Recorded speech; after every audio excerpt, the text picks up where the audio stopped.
Long before sunrise, the temple courtyards glimmered under a canopy of stars.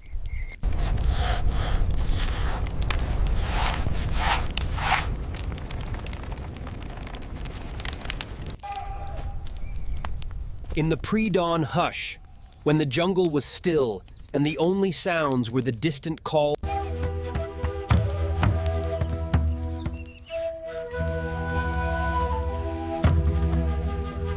Welcome, dear listener. Tonight, we'll journey back to the cities and jungles of the ancient Maya, where astronomers climbed stone observatories to watch the bright wanderer they called Najpatan, Venus. To them, this radiant planet was no mere celestial ornament. It was a sign, a signal, an omen that guided rulers in matters of war, planting, and ceremony. Settle in as we explore how Venus became both a harbinger of destruction and a promise of renewal. Why Mayan astronomers linked Venus to war and harvests. Chapter 1. The star that rises before dawn. Before the first light of the sun broke across the limestone temples, Mayan astronomers were already awake, their eyes fixed on a star that burned low on the horizon. Venus was their guiding flame, the brightest object in the pre-dawn sky, so brilliant that even the seasoned priests sometimes whispered that it was a god come near to the earth. In cities like Uxmal and Köpen, men in feathered cloaks traced Venus's path with tools carved from bone and wood. They recorded its risings and settings on bark paper codices, compiling tables that stretched over centuries. Observatories were aligned so precisely that, on certain days, Venus would appear exactly above the temple stairways. But Venus was not merely a point of light to admire. Its cycles were woven into the structure of Mayan time itself. Every 584 days, Venus completed its synodic cycle, rising in the east as the morning star, vanishing behind the sun, then emerging as the evening star in the west. This rhythm became the heartbeat of prophecy and planning. Astronomers watched the intervals between Venus's appearances, correlating them with the long count calendar. The planet's first rising after a long disappearance was a moment of ritual gravity. Offerings were placed on altars, blood, maize, and precious shells, so Venus would bless the kingdom rather than curse it. In the Dresden Codex, one of the few Mayan books to survive conquest, scribes meticulously recorded Venus tables. They calculated the precise intervals when Venus would vanish, reappear, and reach greatest brilliance. These predictions anchored ceremonies and the scheduling of warfare. When Venus rose as the morning star, it was thought to inflame hearts with aggression, stirring kings to take up arms. Venus also governed the timing of crops. The Mayan agricultural year was a delicate balance of sun, rain, and celestial signs. The planting of maize often followed certain risings of Venus, whose appearance was thought to influence the fertility of the soil. When Venus was at inferior conjunction, hidden in the glare of the sun, farmers waited, believing that seeds would not sprout well during this phase. Temples were adorned with Venus glyphs, the glyph of the great star, often depicted as an eye surrounded by rays. In murals, warriors brandished weapons beneath the sign of Venus, proclaiming that their campaigns had cosmic sanction. In the city of Chichen Itza, the great platform of Venus, a massive stone terrace, testifies to the planet's significance. Here, ceremonies likely combined sacrifice, song, and calculations, reaffirming the ruler's power to read and interpret the heavens. Throughout the Maya region, this reverence for Venus transcended generations. Grandfathers taught grandsons to chart its movements. Priests committed its cycles to memory, reciting long sequences of dates and intervals. The knowledge passed from scribe to scribe like an inheritance more precious than jade. As Venus began a new cycle, rising in the dawn glow, it signaled both hope and caution. For the Maya, to watch Venus was to understand that the forces shaping their harvests and their battles did not dwell only on Earth. The stars themselves were alive with intention, and Venus, brightest of all, was the planet whose brilliance could herald prosperity or bring ruin. Chapter 2, Codices of Flame, reading the Venus tables. In the shade of temple libraries and the candlelit hush of palace rooms, Mayan scribes brushed black pigment onto thin pages of fig bark paper. Their hands moved with care and reverence, not merely recording dates, but invoking the divine. Among the most sacred of their works were the Venus tables, rows of glyphs and numbers that formed a map of the sky's rhythms, a celestial script handed down from priest to priest. The most famous of these records would one day be named the Dresden Codex by foreign hands. A folded screen of delicate pages, its creation predated the European arrival by centuries. Within its intricate red and black glyphs, the cycles of Venus were laid out with astonishing precision. The scribes knew the synodic period of Venus. The time it takes to return to the same position relative to the sun was about 584 days. They tracked 5 such cycles, aligning them with the solar calendar over an 8-year pattern. But these tables were not merely astronomical charts. They were instructions. Each appearance of Venus was tied to events on Earth. Days of good fortune, days of warning, days when kings were told to act or hold back. In these patterns, the Maya found the pulse of the world. The codices describe 4 critical phases. Heliacal rising, when Venus first appears in the east just before dawn. Greatest brightness. Heliacal setting, disappearance into the sun's light. An inferior conjunction, when Venus passes between Earth and the sun and becomes invisible. Each phase bore meaning. When Venus rose as the morning star, it was often regarded as a sign of war or strife. In some codices, glyphs of spears, bound captives, and burning houses accompany these dates. Cities that fell during such cycles were believed to have been marked not just by human ambition, but by heavenly timing. Conquests conducted under the guidance of Venus could be legitimized by priests and rulers alike. Acts of war written into the stars. On the other hand, Venus as the evening star was calmer, associated more with endings and reflection, even with the harvest. It lingered above the western horizon at twilight, casting a long silver glow over the fields. Farmers might whisper to it, watching for signs. Rituals for rain and fertility were often aligned with its setting. Reading these tables required knowledge of both astronomy and the sacred calendar, known as the Tsokin, a 260-day cycle that wove together days, deities, and destiny. Each day in the Tsokin had a name and a number. Venus's appearances were plotted within this cycle, making their meanings richly layered. A rising on the day might signal bounty. A setting on Kimi could warn of death. Scribes trained from childhood to memorize thousands of combinations. They worked with almanacs, books of predictions, and ritual timing, and Salkin calculators that allowed them to trace Venus's movement years ahead. Some scholars believe these scribes used devices with movable glyphs, allowing them to adjust forecasts as new celestial data arrived. The complexity of this knowledge did not mean it was distant from daily life. In fact, it brought the heavens down to earth. Farmers asked when to plant based on Venus's movement. Rulers asked when to declare war. Parents asked priests whether their children were born under a Venus phase of strength or sorrow. Yet there was awe, even fear, in this knowledge. Some of the tables in the Dresden Codex record star war intervals, predicting catastrophic events or divine vengeance. These warnings were taken seriously. Offerings would be made to placate the gods.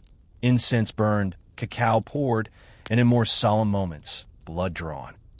In a Maya worldview, Venus was not merely a planet. It was an agent of the divine. Among the deities associated with Venus was Kawil, the god of lightning, maize, and dynastic power. In some depictions, Venus is shown as a burning torch held by Kawil, symbolizing destructive brilliance. Other times, Venus is linked with its Samna, the sky god, or with a fearsome aspect of Chuk, the rain god, whose storms might be directed by Venus's cycle. Myth and science blurred, one explaining the other. When Spanish conquistadors reached Maya lands in the 16th century, they were astonished by the mathematical skill and cosmic literacy of the scribes. Bishop Diego de Landa, infamous for burning many codices, later admitted grudging admiration for their astronomy. What he did not fully grasp was that these charts were not cold calculations. They were living documents, wrapped in ritual, identity, and power. The few codices that survived the flames, Dresden, Madrid, Paris, are now among the most precious windows into the Mayan cosmos. Their Venus tables remind us that ancient science was rarely detached from the sacred. For the Maya, to observe the sky was not to escape the world, but to understand it more deeply. They believed that Venus's brilliance carried the will of gods, the rise and fall of kings, and the promise, or threat, of seasons to come. And through ink on bark and glyphs that loop like stars across the heavens, they left us a map, a record of a people who found divine order in the wandering light of a planet and followed it with reverence, precision, and wonder. Chapter 3. Temples aligned to Venus, stone mirrors of the sky. Long before sunrise, the temple courtyards glimmered under a canopy of stars. The air in the Yucatan highlands was heavy with humidity, perfumed by the night-blooming flowers that wrapped their roots around limestone foundations. In this hush, the priests would ascend narrow stairways, carrying obsidian bowls of smoldering resin. Their destination was the very summit, a platform where the world of earth met the vault of heaven. Here, the Maya built observatories not only to honor their gods, but to see the dance of Venus unfold with perfect clarity. Among the greatest of these was the circular observatory at Uxmal, later called the Governor's Palace by European explorers. Its central doorway framed Venus precisely during its most important risings, a corridor of stone through which the morning star could be watched as it emerged from darkness. This alignment was no accident. The builders understood that architecture could become a tool of celestial measurement. Each wall, stairway, and roof comb was positioned with mathematical care. As Venus completed its 584-day cycle, appearing first in the east, then vanishing into the sun's glare, its position on the horizon would shift. The temple acted as a kind of calendar in stone, marking the intervals when the planet's light returned to stir the ambitions of kings and the prayers of farmers. At Chichen Itza, one of the largest and most enigmatic Maya cities, the platform of Venus dominated the northern plaza. Built as a rectangular terrace about 4 meters high, it was crowned by carved panels depicting the feathered serpent deity Kukulkan entwined with glyphs for Venus. From here, priests could observe the planets setting behind the western jungle canopy. The structure was both altar and observatory, a place where time itself could be read from the horizon. This fusion of architecture and astronomy served several purposes. First, it validated royal power. The rulers claimed to be intermediaries who could interpret the gods' signs. When Venus was due to rise, ceremonies would be held at dawn. Conch trumpets announced the moment, and offerings were laid before carved images of celestial beings. As the light of Venus brightened, the king would emerge, clad in jade and feathers, to receive the people's acclamation. His authority was reinforced by his apparent command over the heavens. Second, the temples made celestial patterns visible to the public. Not everyone could read the codices or understand the complex tables, but anyone standing in the plaza could witness the planet's appearance framed by sacred walls. In a society where literacy was specialized, architecture was the shared language of cosmic order. Third, alignment with Venus connected the rhythms of agriculture and war. The same observatory that foretold planting days also announced the season of campaigns. When Venus rose as the morning star after its invisibility, it was time for warriors to march. Some historians believe the timing of battles was adjusted to coincide with these risings, as if Venus itself were a silent general guiding the armies. Beyond Uxmal and Chichen Itza, similar alignments have been discovered at Edzna, Caracol, and smaller cities scattered across the lowlands. At Caracol in Belize, an astronomical complex known as Structure A6 contains sightlines carefully positioned for both equinoxes and Venus's extreme risings. The builders used stone markers set into plastered courtyards to trace the shifting points where Venus would reappear. This precision was remarkable not only for its accuracy, but for its cultural significance. The Maya did not treat Venus as an isolated phenomenon. It was woven into the cycles of the sun and moon, the crossings of Mars and Jupiter, and the calendar counts that ordered every ritual. For them, the cosmos was a single fabric, and Venus was a bright, powerful thread. Imagine standing on those platforms centuries ago. The sky overhead a deep indigo, stars twinkling in impossible abundance. The jungle around you alive with the calls of night creatures. And on the horizon, a single pinpoint of fierce, steady light. A light that rose predictably, yet never lost its mystery. For the priests, that glow was the evidence of a living cosmos, a sign that the gods were watching. As dawn approached, the rites would begin. Offerings were burned, copal resin, cacao, feathers, and sometimes the blood of nobles who volunteered for sacrifice. These acts were not regarded as cruelty, but as reciprocity. The gods gave light, rain, maize, and victory. The Maya gave devotion, ceremony, and lifeblood in return. Each rising of Venus was also inscribed into the chronicles of the city. Scribes would record the date, the phase, and any omens perceived by the high priests. If the planet appeared especially bright, it could herald abundance. If dim, it might be a warning of misfortune or famine.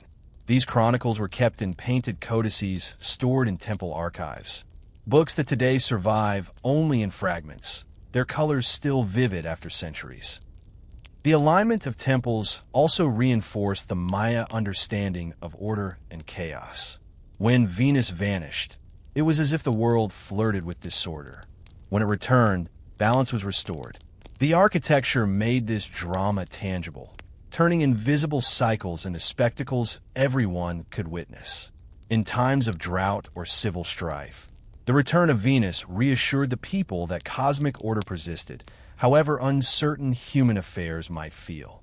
European chroniclers later marveled at this architectural astronomy. Diego de Landa, who tried to suppress Maya religion, nonetheless remarked on the curious art of observing the stars. To him, these alignments were superstition, but to the Maya, they were proof that humans could read the gods' will in the sky. Modern archaeologists have used satellite imagery and laser mapping to confirm the precision of these alignments. In site after site, they have found temples oriented to within a degree or two of Venus's extreme risings. This was not chance or guesswork. It was the fruit of generations of observation, calculation, and a worldview in which the heavens and the earth were not separate realms but reflections of each other. In every carved panel, in every carefully placed cornerstone, the Maya made a statement. The stars are part of us, and we are part of them. As the centuries passed, many of these temples fell silent. The jungles swallowed their stairways. The scribes who read Venus's messages were gone, but the alignments endured, locked in the stones. Even now, when the morning star climbs over the ruins of Uxmal or Chichen Itza, it appears in exactly the same notch in the horizon. A whisper from the past, a reminder that long before telescopes or satellites, people stood on these platforms and looked up, measuring time not in hours, but in risings of a planet so bright it could never be ignored. And in that enduring brilliance, we glimpse the heart of Maya astronomy. A devotion to order, a reverence for cycles, and an unshakable belief that by watching the heavens, we could understand the deepest patterns of life itself. Chapter 4. The Codex of Prophecies, Venus and the Fate of Kings. In a chamber deep within a temple complex, where torchlight flickered over limestone walls painted with red and black glyphs, Maya scribes worked with a solemn purpose. Their hands traced columns of dates and cycles, meticulously recording the passages of Venus. But this was no mere almanac.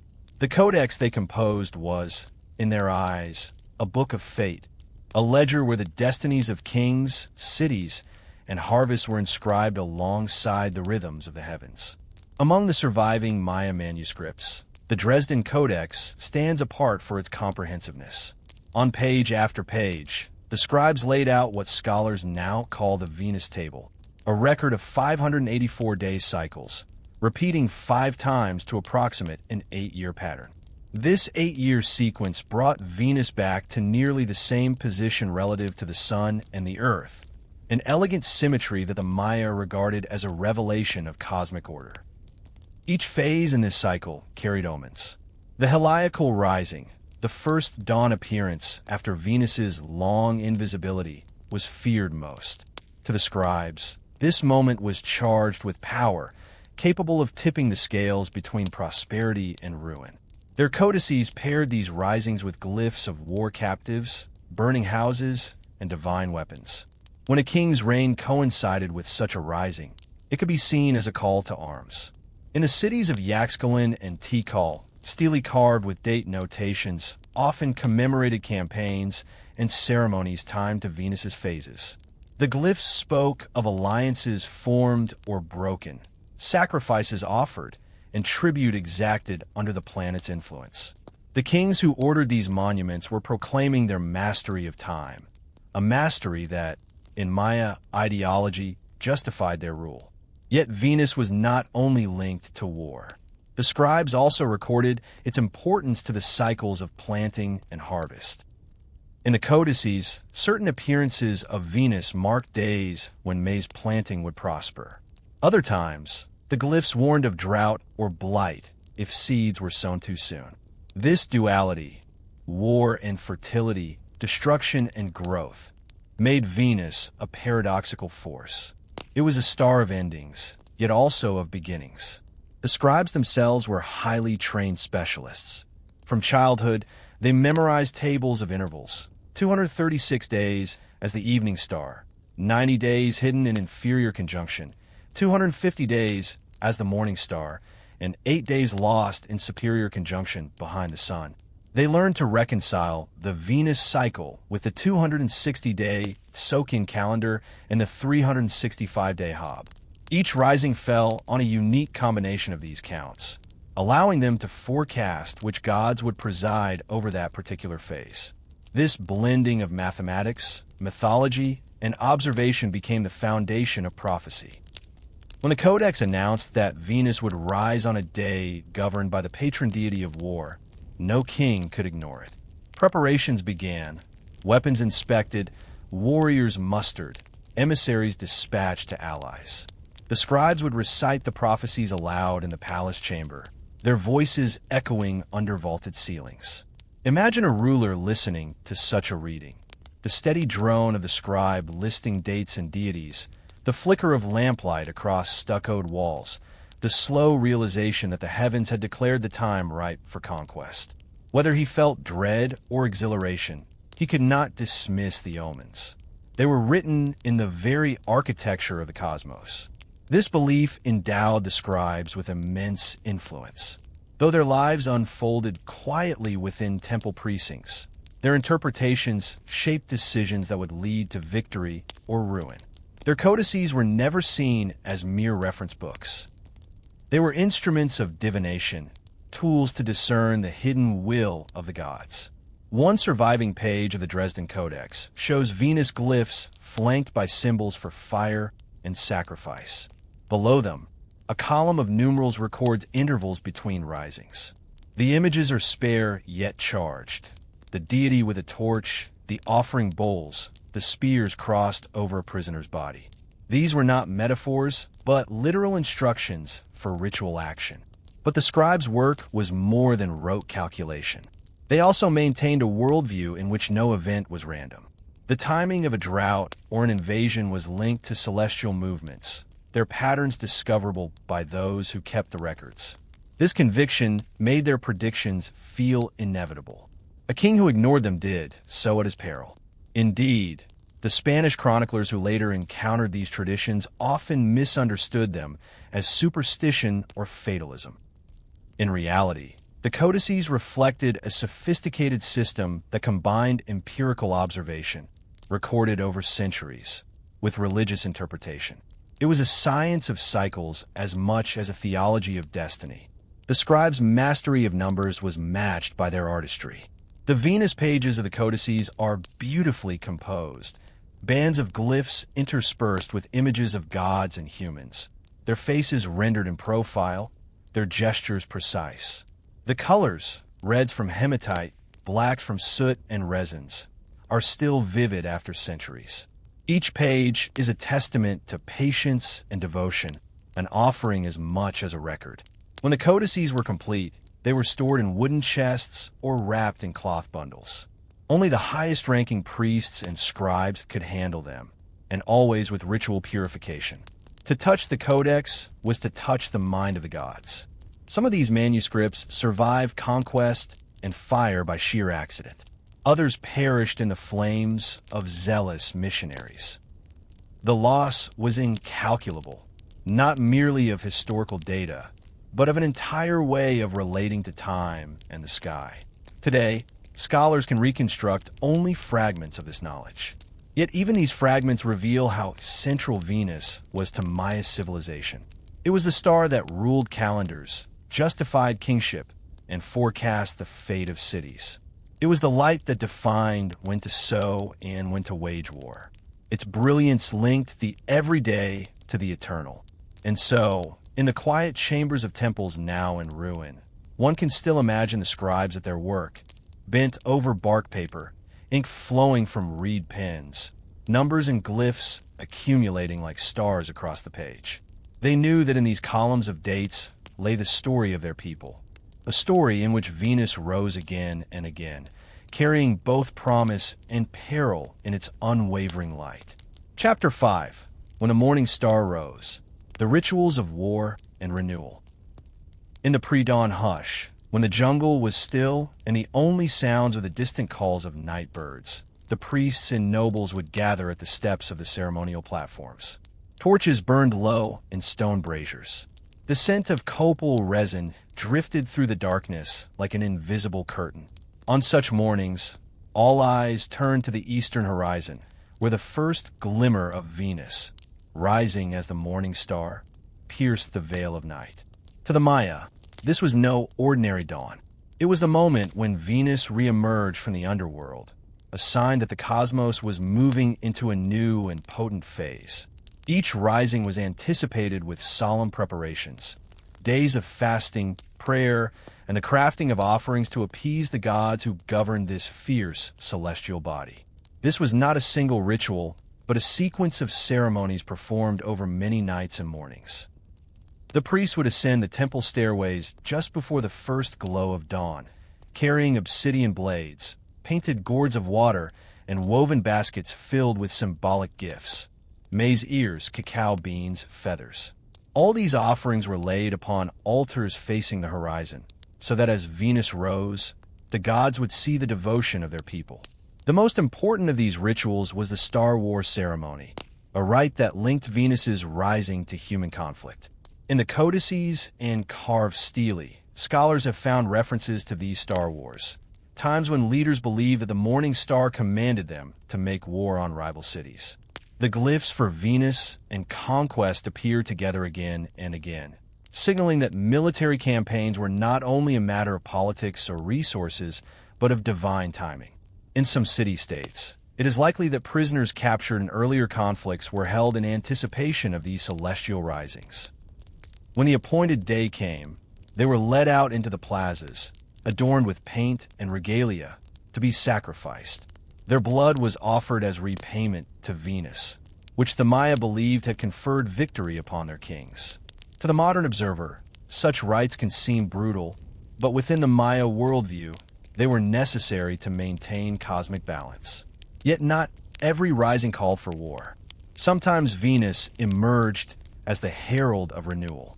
When its light was interpreted as auspicious, the priests declared a season for planting or for dedicating new temples. These occasions were marked by festivals, music, and feasting. Dancers in feathered cloaks moved in spirals around the temple courtyards, reenacting the cycles of Venus across the sky. Children were named in honor of the morning star, and families sought blessings for the year to come. Among the nobility, the rising of Venus was also a time for reaffirming alliances. Envoys from neighboring cities would gather to exchange gifts and renew pacts. Diplomacy, like warfare, was timed to celestial patterns. By linking their agreements to the rising of Venus, rulers gave their treaties the weight of cosmic sanction. The scribes recorded each of these events in codices and on monuments. A stela might show a king standing beneath a glyph of Venus, holding a spear in one hand and a flowering branch in the other, symbols of both conquest and fertility. The duality was intentional. Venus was never merely a star of violence or peace. It embodied both, reminding the Maya that every season contained the seeds of its opposite. In the Dresden Codex, one can see the care with which the scribes noted the intervals between risings. Each cycle was tallied with columns of black dots and bars, Mayan numerals that marked the passing of days. From these counts, priests could predict when the next morning star would appear. The precision of their calculations astonished later European chroniclers, who could scarcely believe that such sophisticated astronomy had flourished in cities hidden beneath the jungle canopy. The accuracy of these predictions was a source of royal legitimacy. A king who held the ceremonies on the correct day, who launched campaigns or festivals in step with Venus, proved himself favored by the gods. Success reinforced faith in the system, and the memory of triumphs or bountiful harvests became part of the oral histories passed down through generations. Over time, the repeated cycles of Venus rose to mythic stature. In Maya creation stories, Venus was often associated with the hero twins, who journeyed to the underworld and returned victorious. This echo of disappearance and reappearance linked the morning star to themes of death and rebirth, darkness and illumination. The rising of Venus thus became a cosmic drama, enacted not only in the heavens, but in the lives of the Maya themselves. Imagine, then, the scene on the day when the morning star first pierced the eastern sky after weeks of absence. The assembled crowd would fall silent. The priests would raise their hands in invocation. Somewhere beyond the line of sight, warriors prepared for the march, or farmers readied their planting sticks. In that moment, the light of Venus bound every person in the plaza to a shared understanding. The universe was in motion, and they were part of its unfolding story. Even centuries after the fall of the great cities, this reverence lingered. Among Maya communities today, Venus still holds a place of respect in oral traditions and folk calendars. While the grandeur of the old ceremonies has faded, the awareness of the planet's significance endures, a quiet thread linking the present to the brilliance of the ancient past. Archaeologists who work in these ruins often remark on the sense of continuity. As dawn comes to the temple's summits, Venus still rises in the same place as it did 1,000 years ago. The stone platforms remain aligned to its path. The glyphs etched in weathered limestone still speak if one knows how to read them. And in those moments, when a morning star gleams above the jungle canopy, it is easy to imagine the priests standing in their feathered robes, whispering prayers to a star they called both a destroyer and a healer, a star that taught them the cycles of time, and in doing so, shaped the destiny of their world. Chapter 6. Venus and the Calendar of the Maize Lords. When Amaya conceived of time, they did not imagine it as a line or a series of discrete events. Time was a living cycle, always returning, always renewing itself. Among all the heavenly bodies they observed, Venus was second only to the sun in shaping this vision. The planet's reliable rhythm became a foundation for tracking the seasons, especially the cycles of maize, the crop that sustained their civilization. By the first millennium CE, maize was not simply a staple food, but a central figure in myth and ceremony.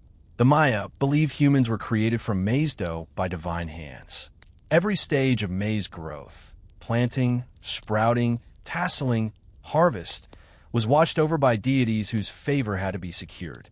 And so, the appearance of Venus as morning or evening star was woven into the agricultural calendar, a celestial signal telling farmers when to act. In the surviving codices and in the carved lintels and stele of sites like Copan and Tikal, glyphs for Venus often appear alongside depictions of maize gods. One panel shows the god emerging from a split maize cob, crowned by the glyph for the morning star. This image declared a fundamental truth. The heavens and the fields were mirrors, each reflecting the other's vitality. The priests responsible for reading Venus's messages were the keepers of this harmony. Their work began long before planting season. Using bark paper almanacs filled with columns of dots and bars, they calculated the upcoming cycles. They knew the morning star would rise after 250 days of visibility as the evening star and an 8-day disappearance. From that point, they could predict the moment when Venus would reappear in the east, a moment that often coincided with preparations for sowing the first maize seeds. During this interval, the priests declared periods of ritual abstinence and cleansing. Fields were blessed with offerings, corn dough mixed with honey and cacao, folded into leaves and buried at the edges of planting grounds. The people of the villages understood these acts not as superstition, but as respect, acknowledgement that no harvest could flourish without cosmic consent. As the day of Venus's heliacal rising approached, the ceremonies intensified. Before dawn, families gathered near the fields. Women ground maize into masa for ritual tamales. Men placed obsidian blades and bundles of cotton on small altars of unshaped stones.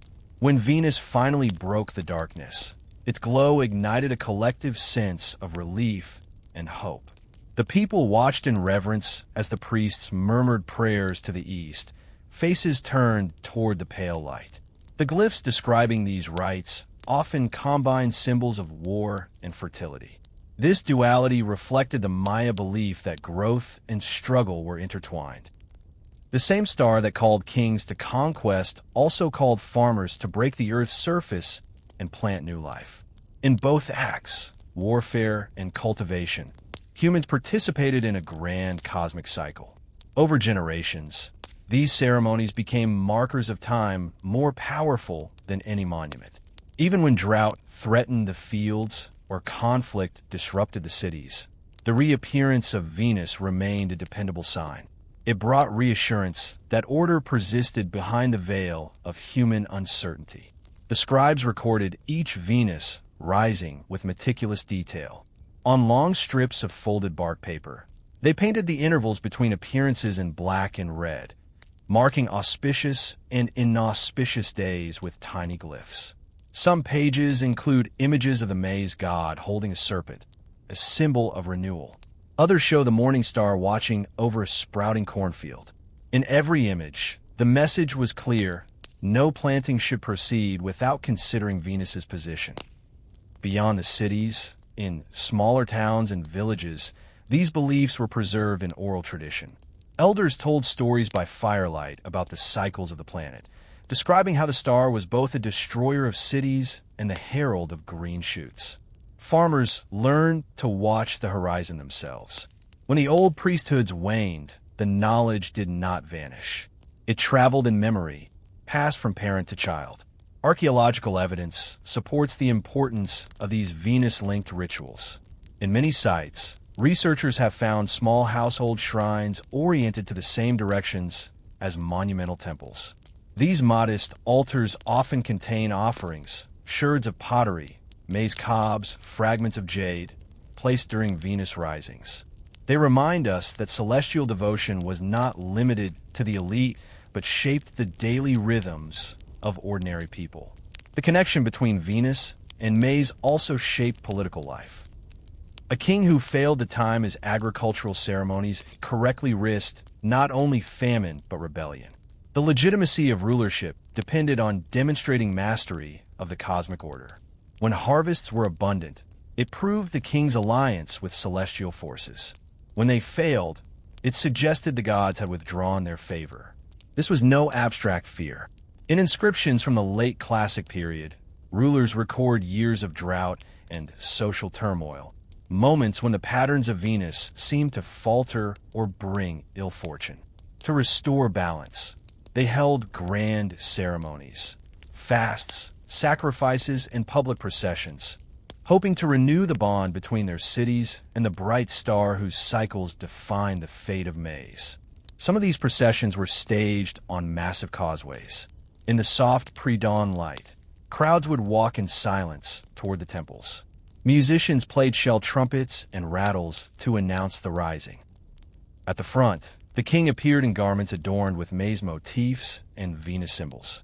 His slow ascent of the temple stairs was both a performance and a prayer, a declaration that he would guide his people in harmony with the rhythms of the sky.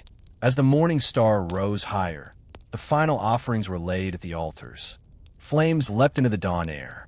The people watched, breath held, until the priests signaled the ceremonies complete.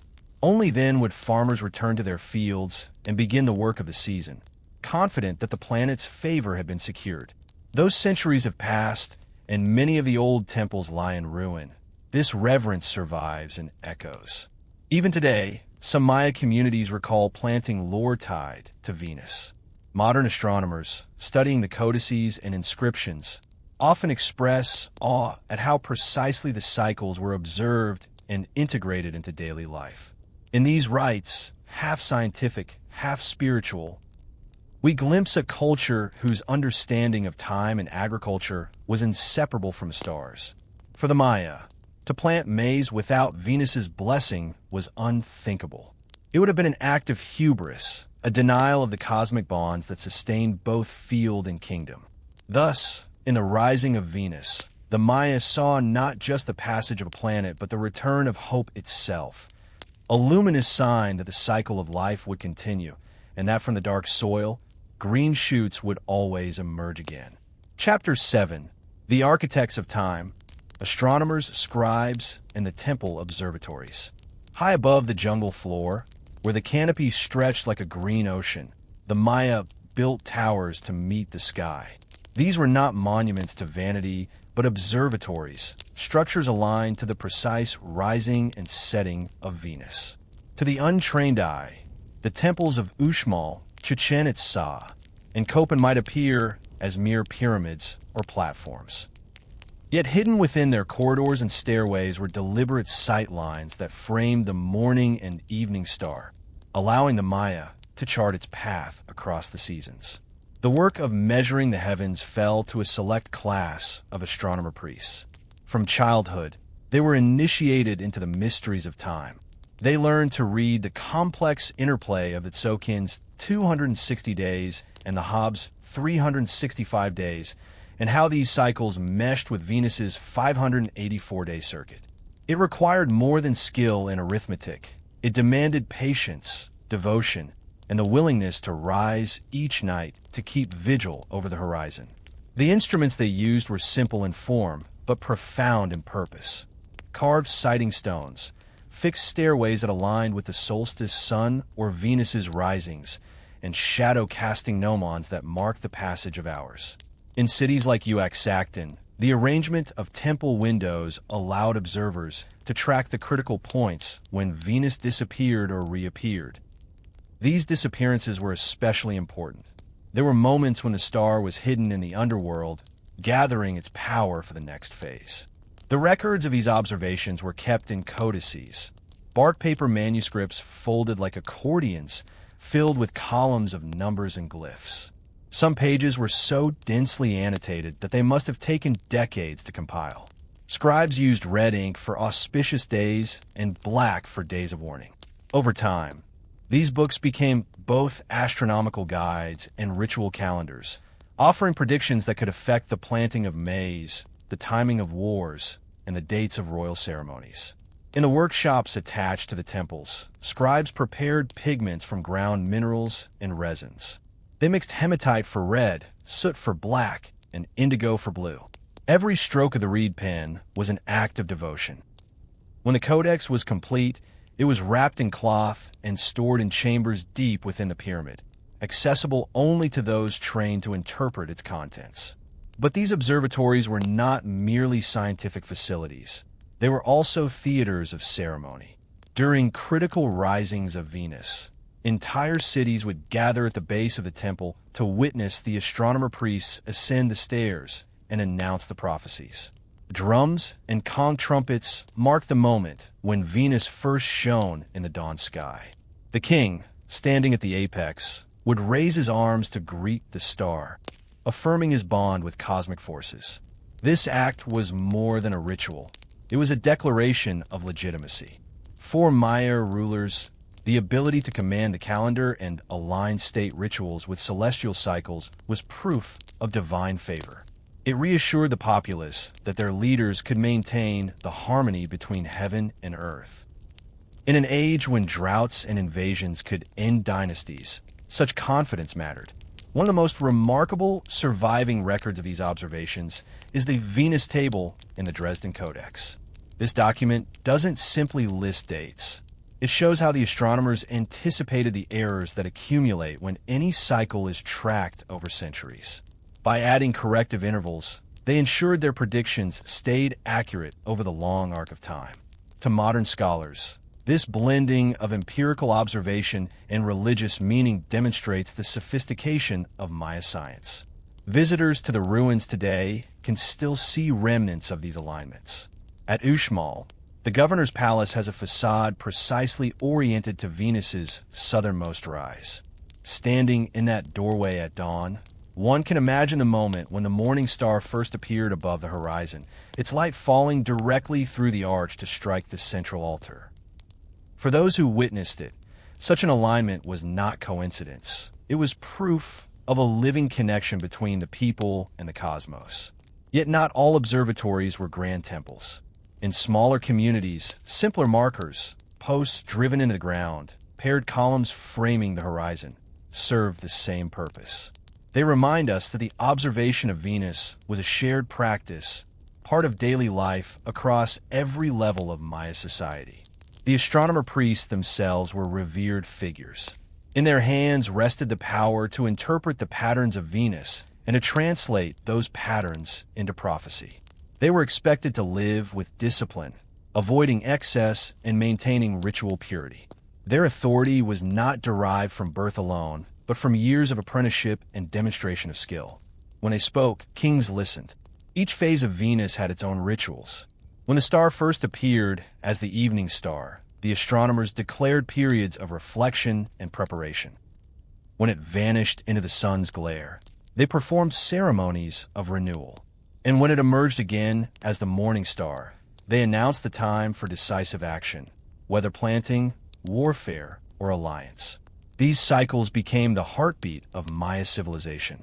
They structured the seasons, shaped political decisions, and infused ordinary life with a sense of order and meaning. In the flickering torchlight of the observatories, as priests bent over codices and sighting stones, the people saw a reflection of the stars themselves, constant, luminous, guiding. Today, archaeologists and ethnohistorians have only fragments of this knowledge. The Spanish conquest destroyed many codices and disrupted the priesthoods. But even in ruin, the observatories still speak. The alignments etched in limestone, the traces of pigment on ancient walls, and the surviving manuscripts all remind us that the Maya were not only builders of temples, but builders of time itself. Through their tireless watching, they created a record of Venus that endures to this day, an inheritance of observation and wonder that continues to reveal how, in an age before telescopes, humans learned to measure eternity in the rising of a single bright star. Chapter 8, The Star of Kings, Venus and Political Power. In the world of the ancient Maya, no ruler could claim authority without aligning himself to the cycles of the sky. Among all the celestial bodies, Venus was the most politically potent.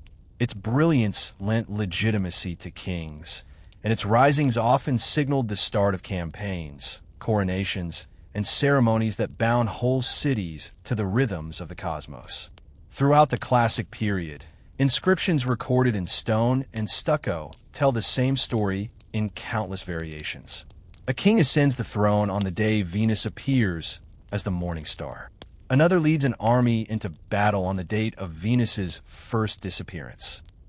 Each act, each proclamation, was carefully timed to match the planet's phases. These were not mere coincidences, but deliberate strategies of cosmic symbolism. At Copan, one of the great Maya capitals, rulers incorporated Venus into the very architecture of their monuments. Stele depict kings holding symbols of the planet. A star glyph held aloft like a scepter. In the glyphic texts, they announce their victories and tie them explicitly to Venus's favor. One such inscription celebrates a conquest undertaken when the star of war was high in the east, leaving no doubt that the timing was considered essential to success. This association of Venus with power was rooted in the belief that the star was an agent of the gods, especially the patron deities of war and kingship. When Venus appeared as the morning star, it emerged from the underworld after a long absence, a symbol of renewal and strength. Rulers presented themselves in the same light. Conquerors who overcame darkness to bring order and prosperity. Ceremonies celebrating these risings were not limited to the priesthood. They were public spectacles that involved entire cities. Days before the event, artisans prepared elaborate regalia, headdresses adorned with quetzal feathers and jade plaques incised with Venus glyphs. Dancers rehearsed processions through the plazas, moving in circles to mimic the cycles of the planet. Musicians tuned drums and conch shells, ready to announce the critical moment when Venus would first be seen above the horizon. When dawn finally arrived, crowds assembled in the plazas. At Tikal and Karakol, tens of thousands might gather. As the priests stood on the temple platforms, torches guttered in the pale light. Silence spread across the assembled people.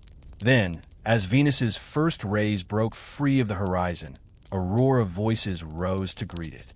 Drums pounded, conch trumpets blared, and the king, standing high on the steps, lifted his arms in greeting, linking his own fate to the star.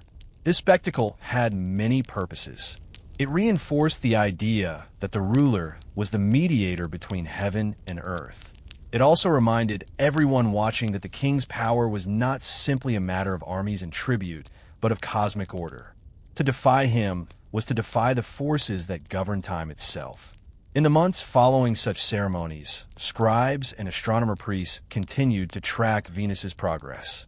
Each phase was noted in codices and in the records of royal courts. When Venus next disappeared, it might signal an opportunity for negotiation or a time for renewal. When it re-emerged, it might herald a season of conflict. In this way, the cycles of Venus became a kind of celestial chronicle against which all major events were measured. Even the king's personal identity was shaped by the star. Some rulers adopted names that invoked Venus. Titles like Achuk Ek, meaning he of the great star, or Kinich, which referred both to the sun and to brilliant celestial bodies. These names were declarations of divine right, encoded in the very language of rulership. Venus also played a part in diplomacy. Alliances between cities were often formalized under its auspices. Envoys exchanged gifts and ceremonies timed to Venus's phases, believing that treaties sealed on such dates carried the blessing of the gods. This practice reinforced the idea that political stability was not a human arrangement alone, but part of a cosmic design. One of the most vivid examples of this belief survives in the inscriptions at Yaxchilan. There, a king celebrated both his accession to power and his victories in warfare as events sanctioned by Venus. The texts describe him receiving sacred regalia in a ceremony precisely aligned with the star's heliacal rising. By recording the date in relation to Venus, the scribes ensured that future generations would understand the divine context of his reign. For the people who witnessed these ceremonies, the connection between Venus and power was palpable. When drought threatened or conflict loomed, they looked to the king to restore harmony. And the king, in turn, looked to the astronomer priests to tell him when Venus would return.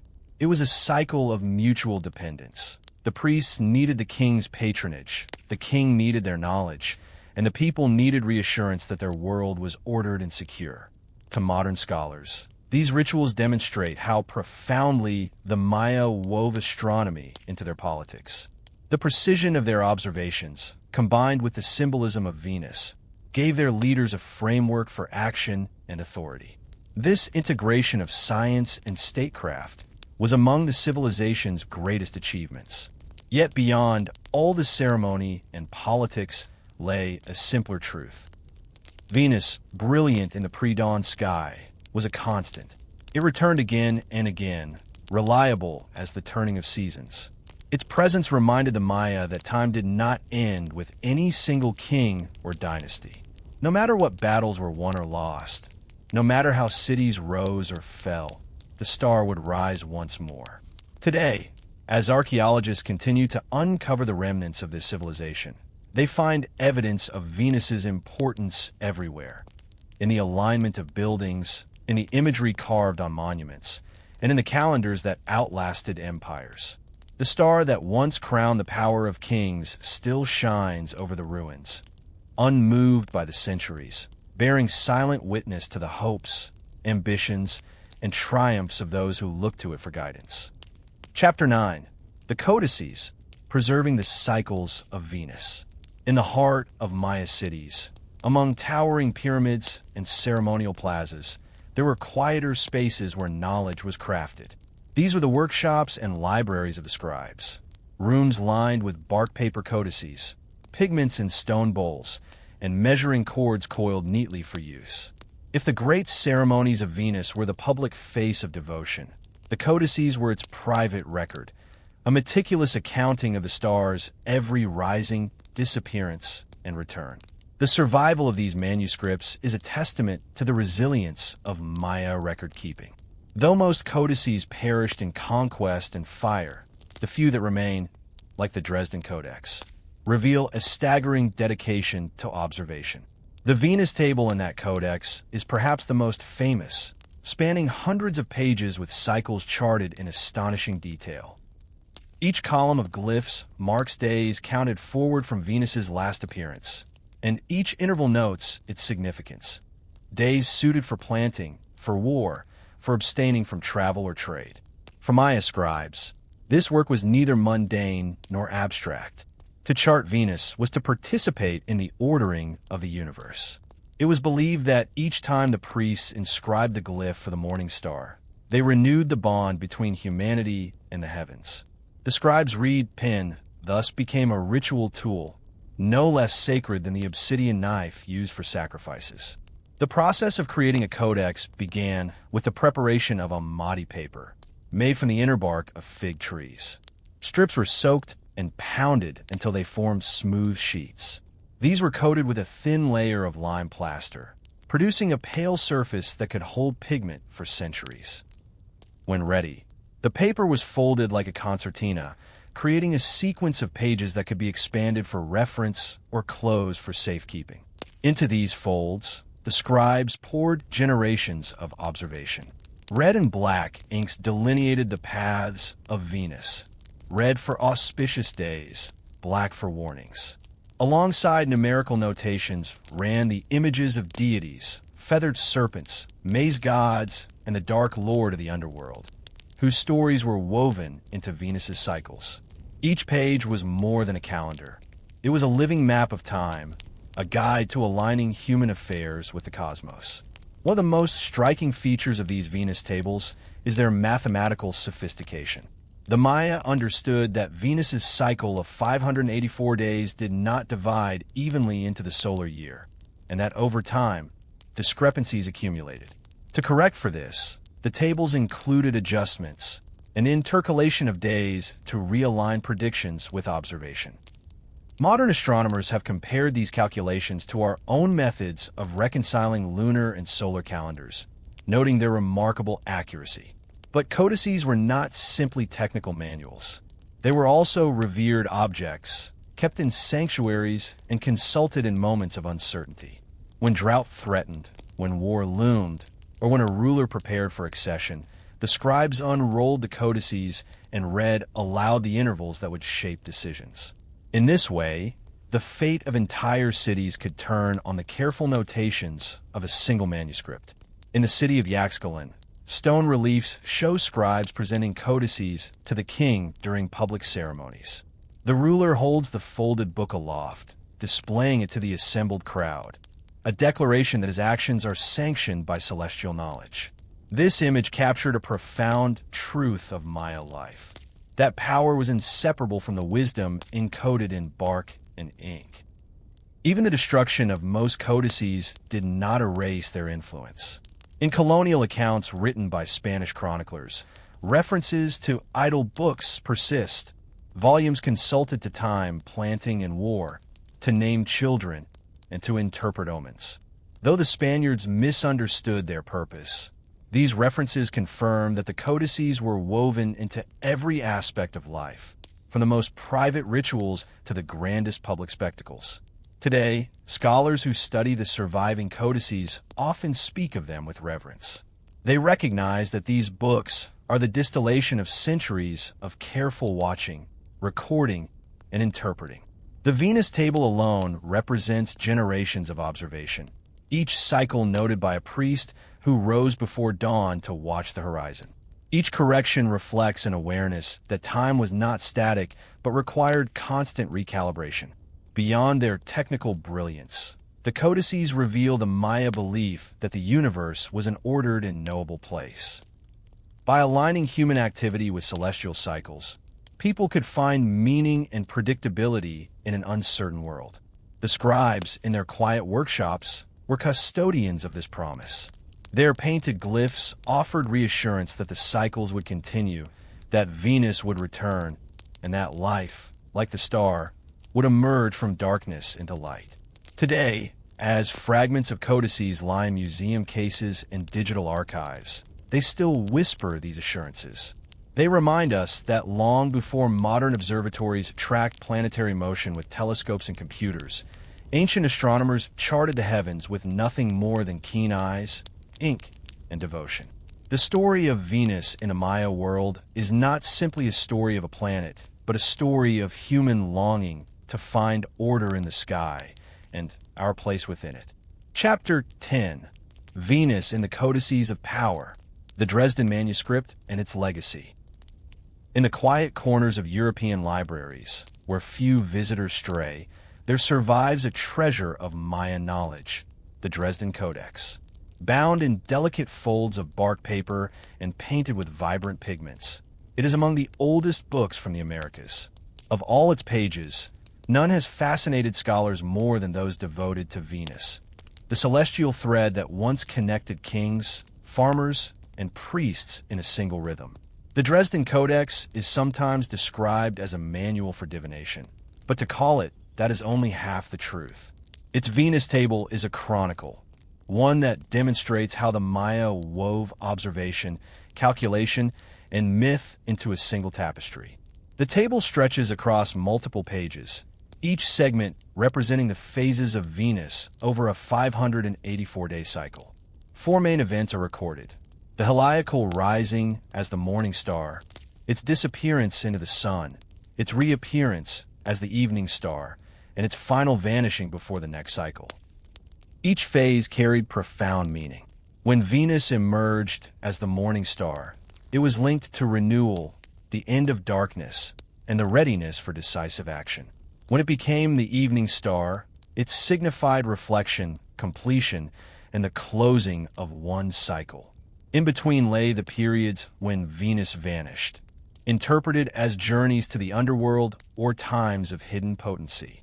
Reading the Dresden Codex today, one is struck by the layers of purpose behind its neat columns of glyphs and numbers. The scribes who compiled it were not simply recording observations. They were constructing a framework that bound cosmic events to human affairs. On certain days, war was to be avoided. On others, it was encouraged. Crops might be sown or harvested only when Venus reached a particular position. The Codex is also a testament to a long tradition of astronomical measurement. Some scholars have argued that the Venus table contains evidence of corrections applied over centuries. An early example of cumulative scientific refinement. If the scribes noticed that predictions were drifting away from the observed risings, they recalculated, inserted intercalary days, and recorded the adjustments. This meticulous care helped keep their calendar accurate over generations. But the Dresden Codex was never meant to be only a scientific document. Its margins are adorned with images of gods wielding darts and throwing spears, reminding the reader that Venus was a force of both creation and destruction. The figures show deities in the act of scattering fire or punishing the unprepared. These illustrations were not mere decoration. They served as visual reminders that Venus demanded respect, vigilance, and ritual. Imagine the codex in its original setting. In a temple chamber flickering with torchlight, a priest unrolls the long folded manuscript across a wooden bench. As he reads aloud the glyphs, an assistant counts out days with a knotted cord, while the gathered nobles listen for pronouncements. When the priest reaches the passage declaring an upcoming heliacal rising, he pauses, letting the significance sink in. It is a moment that could determine the timing of a royal ceremony or a military campaign. When the Spanish arrived in the Yucatan and the highlands of Chiapas, they saw the codices as heretical. Many were burned by friars who did not understand their purpose. But a few survived, carried away to Europe, where they were first regarded as curiosities. For centuries, no one could read them. It was only in the late 19th and early 20th centuries that scholars began to decipher the glyphs, gradually uncovering the sophistication of the knowledge within. The rediscovery of the Venus table was one of the milestones in that process. To modernize, the Codex revealed a civilization capable of both poetic myth and precise calculation. Some researchers compared the tables to Babylonian records of Venus, marveling that two distant cultures had so painstakingly charted the same bright wanderer in the sky. Today, the Dresden Codex remains a symbol of Maya resilience. Despite conquest and centuries of neglect, its pages still contain the rhythm of Venus as the Maya knew it. It has inspired astronomers, historians, and artists, all drawn to the idea that an ancient people could marry science and story so seamlessly. In the 21st century, digital technology has made the Codex accessible to anyone. High-resolution scans allow viewers to trace every line of pigment, every glyph, every number. Scholars pore over these images, comparing them with inscriptions on stelae and the alignments of temple windows. Slowly, they reconstruct the larger picture, a society where Venus was never just a planet but the heartbeat of time itself. Yet for all the scientific achievement it represents, the Codex also has a more personal lesson to teach. It reminds us that knowledge, to survive, must be tended carefully, inscribed, remembered, and passed on. The scribes who copied the Venus cycles did not know their work would cross an ocean and endure half a millennium. They simply believed that recording the dance of the star was worth the effort, that no detail was too small to preserve. Their devotion echoes across the centuries. Whenever a reader opens the Dresden Codex, whether in a European archive or on a digital screen, they stand in the company of those ancient watchers who rose before dawn to mark the first glint of Venus on the horizon.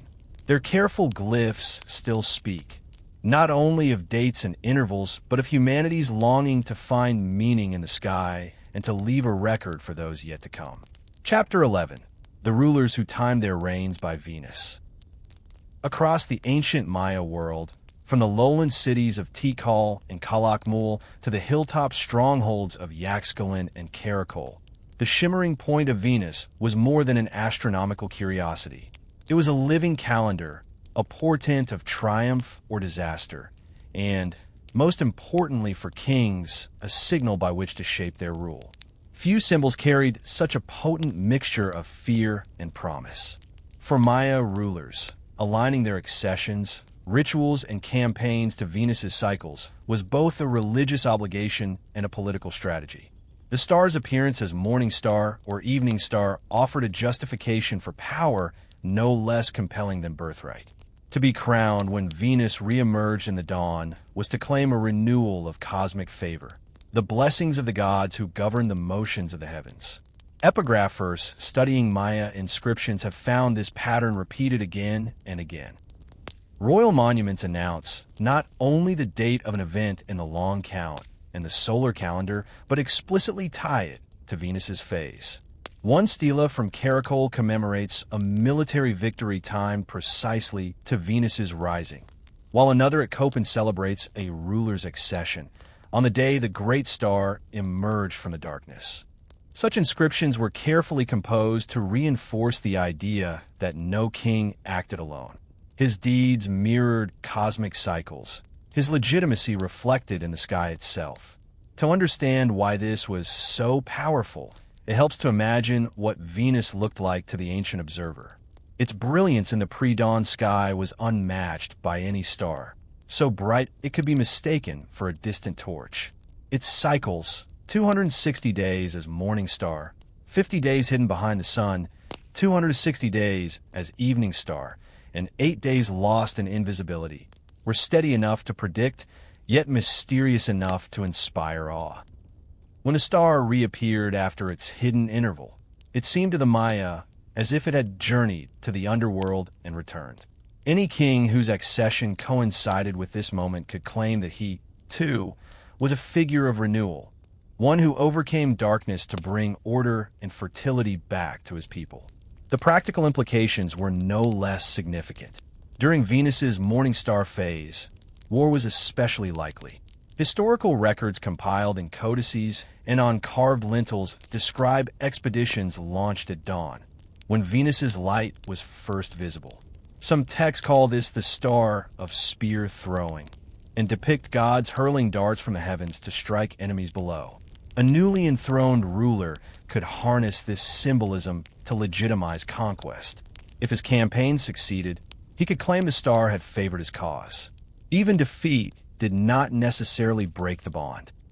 Priests and astronomer scribes could interpret setbacks as temporary trials in the star's cycle, to be corrected by ritual penance or recalibration of the calendar. One of the most vivid examples comes from Yaxcolan, where a ruler named Itsamnijbalam too used Venus cycles to bolster his authority. When he assumed the throne, ceremonies were planned around Venus's first appearance as morning star, complete with offerings of copal incense, jade, and bloodletting rites. The inscriptions from his reign show a repeated emphasis on Venus. In one text, it is described as the companion of the king, whose path was intertwined with earthly destiny. This association was not simply propaganda. In the minds of the Maya, celestial bodies were agents of divine will.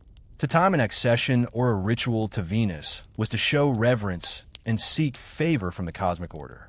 It also sent a powerful message to allies and rivals alike, that the ruler was not merely a man, but a mediator between earth and sky.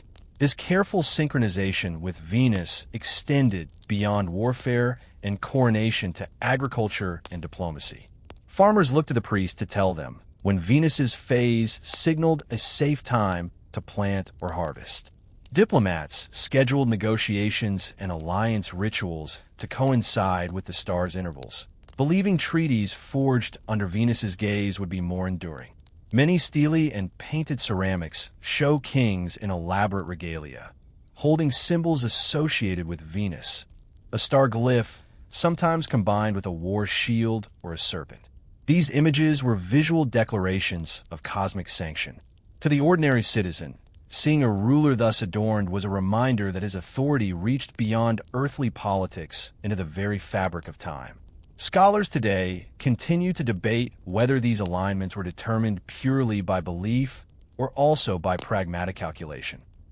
Some suggest that timing military campaigns to Venus's phases could have practical advantages, aligning offensives with seasonal changes or with predictable periods of drought when enemy cities were more vulnerable. Others argue that the true purpose was to bind collective action to a shared sense of cosmic order, reinforcing loyalty and morale through ritual. Regardless of motive, the effect was the same. Venus was woven into the fabric of Maya kingship as inseparably as maize and rain. It was the guarantee that no matter how chaotic the human world might seem, there was a cycle that outlasted every conflict, every dynasty, every king. Today, the carved records of these events still stand in the plazas and jungle clearings of Mexico and Guatemala. As archaeologists decipher glyphs and reconstruct dates, they see how the star's cycle structured the hopes and ambitions of generations. To walk among those monuments is to feel the presence of a civilization that never separated the motions of heaven from the course of human lives.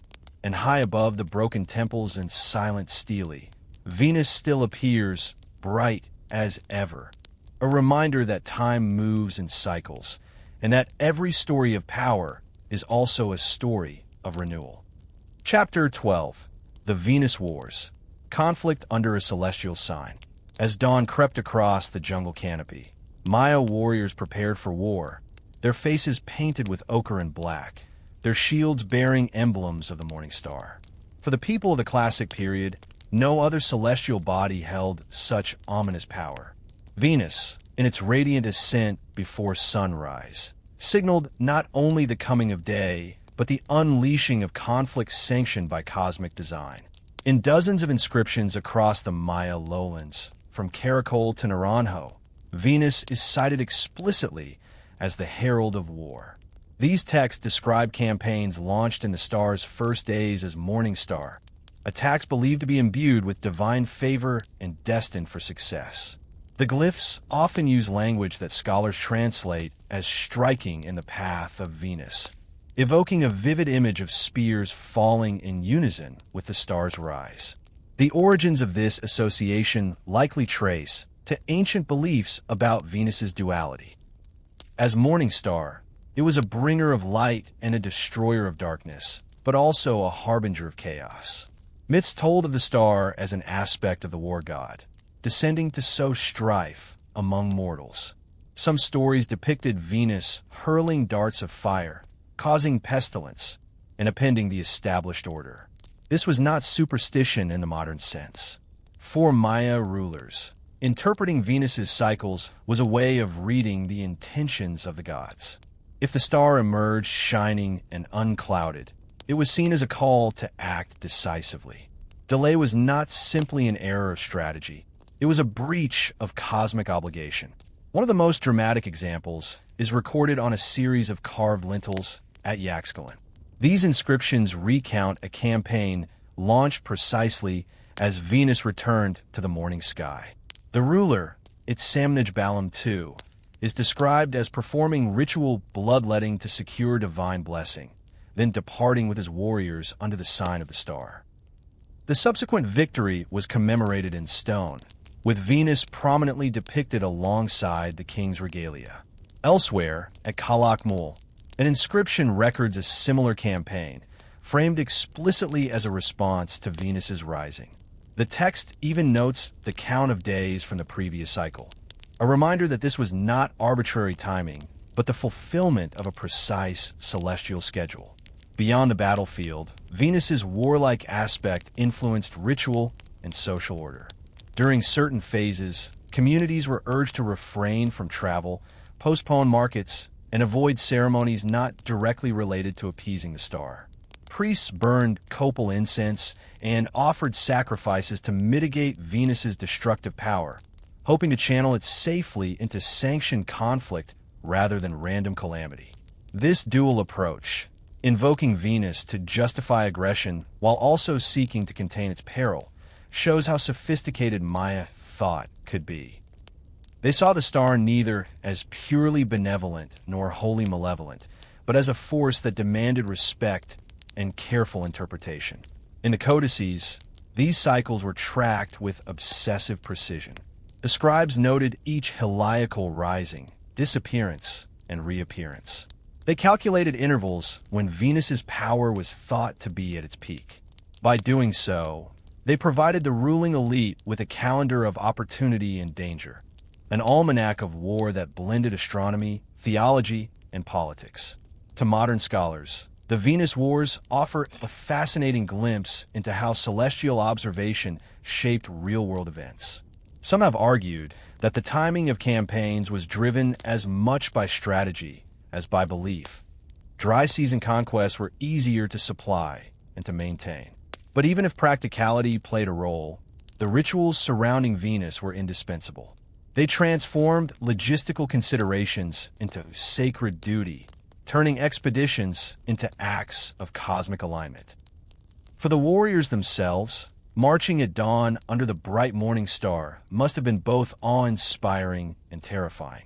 In their minds, the success or failure of the campaign did not rest solely on their own strength or courage, but on the will of the gods embodied in the star above. The knowledge that every step was watched and measured lent solemn gravity to each endeavor. The archaeological record provides further evidence of Venus's centrality in warfare. Ceramic vessels depict lords adorned with Venus glyphs, holding spears and war shields. Monumental inscriptions pair dates of battles with explicit references to the star's phase. Even offerings buried in temple foundations sometimes include small carved stars, tokens meant to invoke Venus's power to protect or destroy. Perhaps most telling of all is how this cosmic justification for violence survived the collapse of classic Maya political structures. In post-classic centers like Mayapan, Venus continued to figure prominently in chronicles and ritual texts. Despite centuries of upheaval, the belief in the star's influence on war remained unbroken, a testament to how deeply the idea had taken root. Today, when we look up at Venus glowing in the dawn sky, it is easy to see only a point of light. But for the Maya, that brightness was charged with history and consequence. It was a beacon calling kings to conquest, a sign that the heavens themselves endorsed the ambitions of human rulers. In the story of the Venus Wars, we glimpse a civilization where no division separated the terrestrial from the celestial, where every act of power was also an act of faith. And though the cities that once orchestrated these campaigns have long since fallen silent, their records endure in stone and in the surviving codices. They remind us that the sky has always been more than a backdrop to human affairs. It has been a partner in our greatest endeavors, and sometimes our darkest. Chapter 13, Harvest in the Light of Venus, Farming the Maya Calendar. While Venus's brilliance often heralded war, it also shone over the rhythms of daily life, especially the vital work of tending maize fields, cacao orchards, and squash gardens. To the Maya, the star was not only an emblem of destruction, but a regulator of fertility. Its cycles marked the seasons when soil should be broken, seeds should be planted, and offerings made to ensure a plentiful harvest. In the classic period, most Maya city-states relied on a careful blend of astronomy and agronomy. Farmers and priest astronomers alike knew that timing was everything in the humid tropics. A few weeks' miscalculation could mean ruin, too much rain rotting seedlings, or too little moisture withering them. As Venus moved through its phases, priests issued announcements, sometimes as simple as blowing a conch shell across the plaza, to inform communities that the season had turned. The Venus table in the Dresden Codex provided a master reference. Its pages not only recorded the intervals of the star's cycle, but also contained glyphs that hinted at agricultural meaning. Certain dates were marked as auspicious for planting, others as dangerous times when seeds might fail. Modern scholars have puzzled over the links between these intervals and the broader 260-day sacred calendar, finding that the priests wove multiple cycles together into a complex schedule. Imagine a Maya village in the lowlands. Before dawn, farmers gather near the step platform where a priest stands, torch in hand. He recites the latest observations, noting that Venus will soon disappear from the sky, entering its underworld journey. This disappearance was often interpreted as a moment of transition, when the earth itself held its breath and waited. It was the cue to complete planting before the star reemerged as evening star, to perform rituals that would protect the young shoots from disease or drought. These ceremonies were not elaborate spectacles reserved for the nobility. In smaller communities, offerings might consist of gourds filled with tamales and cacao, placed at simple altars under the open sky. Families gathered to sprinkle maize flour and burn incense, believing the smoke would carry prayers to the gods watching over Venus. The logic of Venus-based agriculture was reinforced by centuries of observation. Over generations, scribes recorded patterns, how harvest coincided with the star's intervals, when the greatest storms came, when pests appeared. This accumulated knowledge was refined into a body of practice that blended science and spirituality. To dismiss it as superstition would be to misunderstand the Maya worldview. For them, the cycles of the sky and the fates of their fields were inextricably linked. Even in the grand cities, with their stone observatories and hieroglyphic stairways, the same patterns governed royal estates. The ruler's legitimacy partly rested on his ability to guarantee abundance. In Copan and Palenque, inscriptions recount rulers performing Venus-related rituals specifically to bless the maize harvest. When crops flourished, it affirmed their favor in the eyes of the gods and of their people. Archaeological excavations at Tikal have unearthed caches of offerings buried under platforms that align precisely to Venus's rising point on the horizon. Among these caches were miniature ceramic maize cobs, symbolizing the wish for a bountiful yield. This fusion of agriculture and celestial observation highlights how seamlessly the Maya integrated cosmic cycles into daily subsistence. While Venus's significance for warfare often took center stage in inscriptions, its role in agriculture was no less profound. After all, war was an exceptional event. Planting and harvest were the backbone of survival. Without maize, no city could sustain its population or support its temples and armies. Thus, Venus was simultaneously the star of conquest and the star of nourishment. In the post-classic period, as new centers like Mayapan rose to prominence, the Venus-aligned agricultural calendar persisted. Spanish chroniclers recorded that Yucatec farmers still consulted the star before planting. Some colonial documents mention friars' frustration that local communities refused to abandon these practices, seeing them as idolatry, even as they remained essential to the rhythms of rural life. Today, traces of this knowledge survive in oral traditions and agricultural customs in parts of Guatemala and Mexico. Though the codices were nearly lost and many glyphs remain undeciphered, the understanding that Venus governs cycles of fertility continues to echo across time. For some Maya descendants, watching Venus in the dawn sky is still a reminder of ancestral wisdom, guidance embedded not just in stone and manuscript, but in living memory. Modern astronomers have validated much of the Maya's observational accuracy. Their predictions of Venus's phases were precise enough to rival European tables until the Renaissance.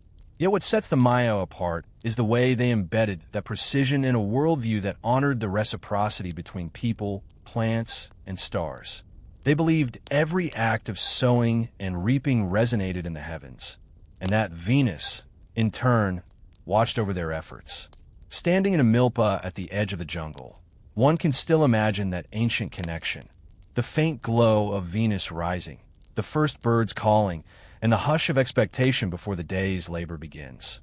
It is a moment when time seems to fold, when the concerns of modern life dissolve, and only the cycles remain. The same cycles that guided countless generations who looked to Venus not merely for omens, but for hope. Chapter 14: Venus and the Rituals of Renewal. The connection between Venus and Maya life was never only about war or harvests. It was also a matter of spiritual renewal, a cycle of disappearance and reappearance that mirrored the passage of time, the mortality of human beings, and the promise of rebirth.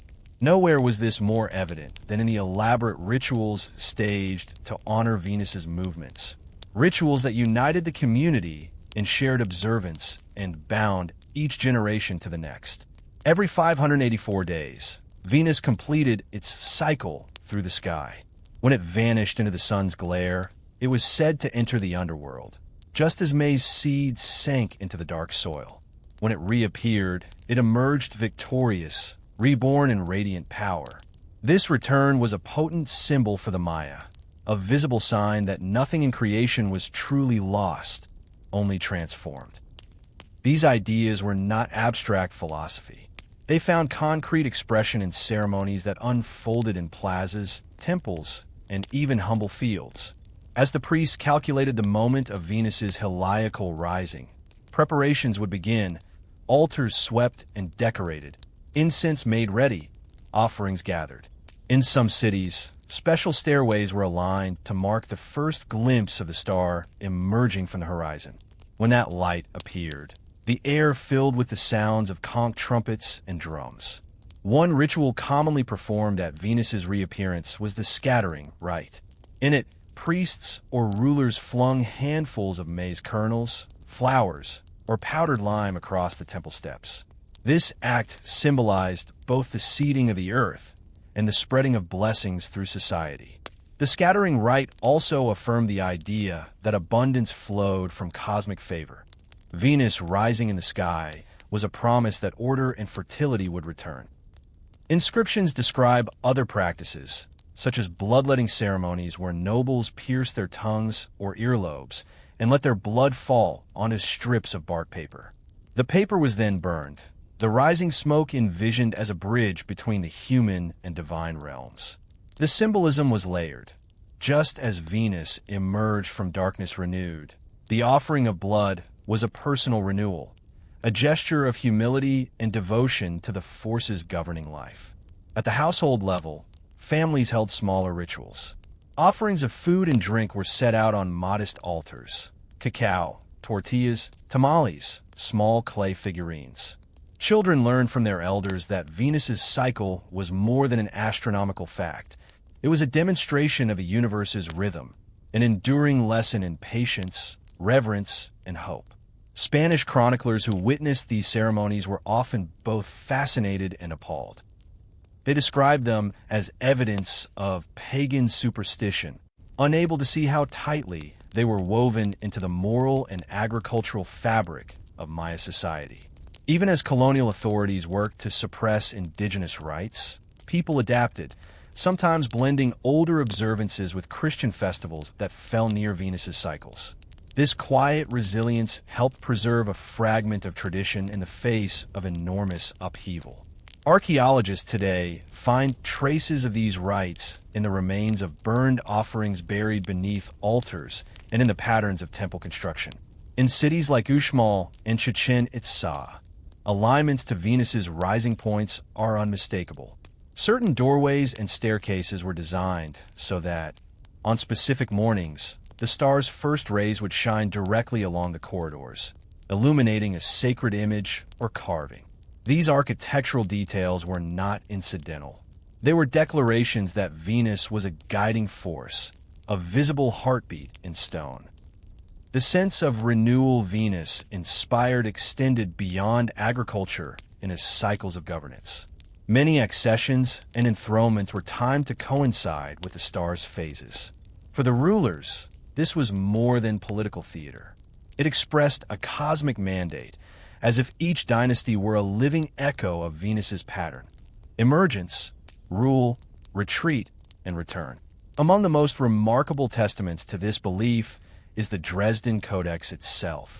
The Codex does not simply tabulate astronomical data. It pairs Venus's cycle with rituals, offerings, and warnings. Each phase was linked to certain deities and prescribed actions. When Venus reappeared, it was a time to enact rites of cleansing, washing altars, renewing sacred bundles, and reaffirming the social bonds that held communities together. The persistence of these practices across centuries shows how profoundly the Maya identified with the star's story. To them, Venus's brilliance after darkness was not just an omen, but a reassurance that decline was never final, that every absence contained the seed of return. In this way, the star offered comfort amid the uncertainties of life: war, drought, illness, promising that the cycles of the cosmos continued undisturbed. Modern astronomers still marvel at the precision with which Maya priests tracked Venus, calculating its appearances over hundreds of years without telescopes. Yet equally striking is how this knowledge was transformed into a living ritual language, a choreography of renewal that brought meaning to every dawn. Today, if you stand among the ruins of a Maya city and watch Venus rise, you can almost sense the continuity of that devotion. The same star that once guided the sowing of maize, the timing of campaigns, and the quiet prayers of families still crosses the sky with its unchanging grace. It remains a reminder that our ancestors did not see themselves as separate from the heavens, but as participants in a vast, luminous pattern. In the end, the rituals of Venus were not merely about predicting events. They were about affirming that no matter how the world shifted, some truths endure, just as sure as Venus emerges from the darkness to shine again. Chapter 15: The Legacy of Venus in Maya Memory. In the centuries since the classic Maya cities fell silent, the story of Venus has remained woven through the region's cultural memory. Even after the temples crumbled and the last stelae were carved, the star still rose and set, indifferent to the passage of empires. To the Maya descendants who still farmed the same river valleys and mountain slopes, Venus never lost its power as a beacon, a regulator of time, and a symbol of resilience.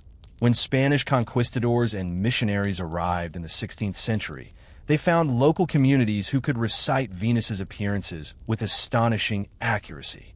Chroniclers like Diego de Landa recorded that farmers knew exactly when to expect the morning star to re-emerge. Even after forced conversions and the destruction of codices, these calculations persisted, carried in the memories of elders and embedded in planting rituals that continued quietly out of sight of the colonial authorities. In some villages, the reappearance of Venus was still marked by ceremonies. A family might rise before dawn to light small fires and offer food or drink to the star. These observances, though stripped of their elaborate temple settings, preserve the spirit of ancient rites, gratitude for life's renewal and respect for forces beyond human command. Over generations, such traditions blurred the lines between old beliefs and new, creating a layered spirituality that blended Maya cosmology with Christian imagery. The resilience of these ideas points to something deeper than custom. For the Maya, Venus had never been merely a light in the sky. It was a teacher.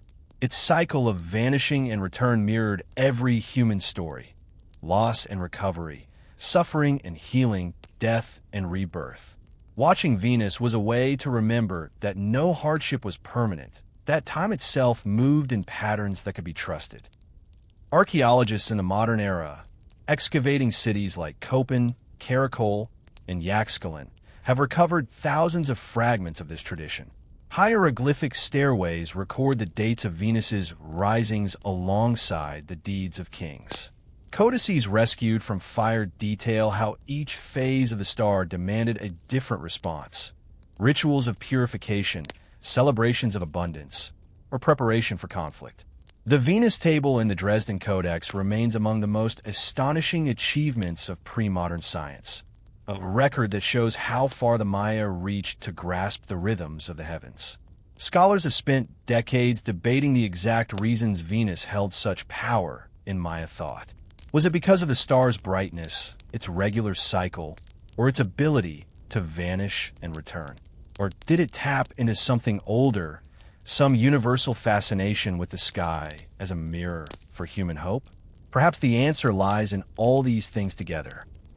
What is certain is that no other celestial body was so deeply interwoven with daily life, so present in decisions about when to plant, when to march to war, and when to renew the bonds of community.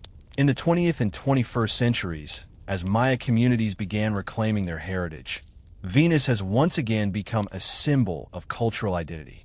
In parts of Guatemala and southern Mexico, festivals and educational programs now highlight the knowledge once suppressed.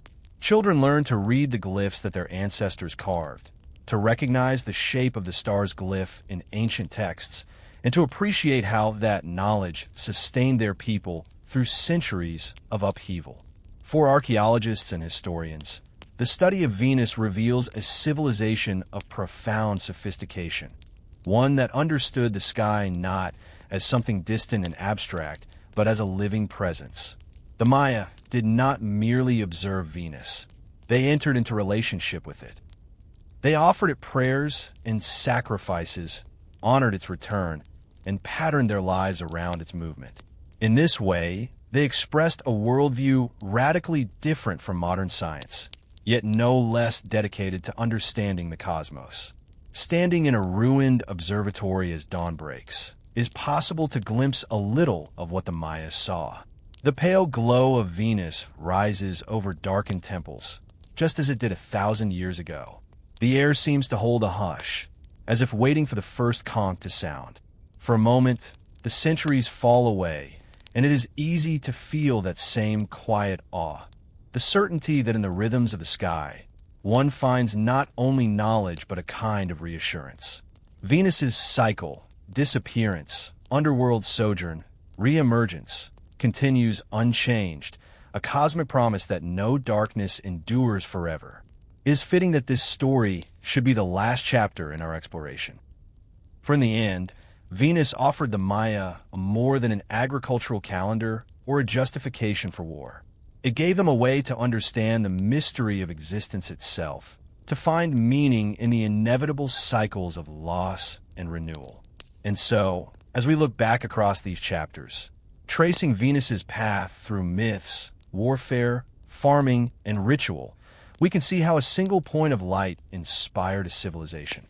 It is a reminder that even in our own age of telescopes and satellites, the oldest human impulse remains to look up at the night sky and search for our place in it. Thank you for staying with us through the journey of Venus across Maya skies. From the quiet rhythms of planting seasons to the dramatic rise of kings and battles, we followed a star that meant far more than light. It was memory, prophecy, and hope. In every temple carved with celestial calendars, in every field sown with offerings beneath the dawn sky, the Maya saw a connection between their lives and the heavens. A dialogue written in light. And even now, long after the last scribes etched their final glyphs, Venus still rises, still returns, a quiet pulse of continuity across time.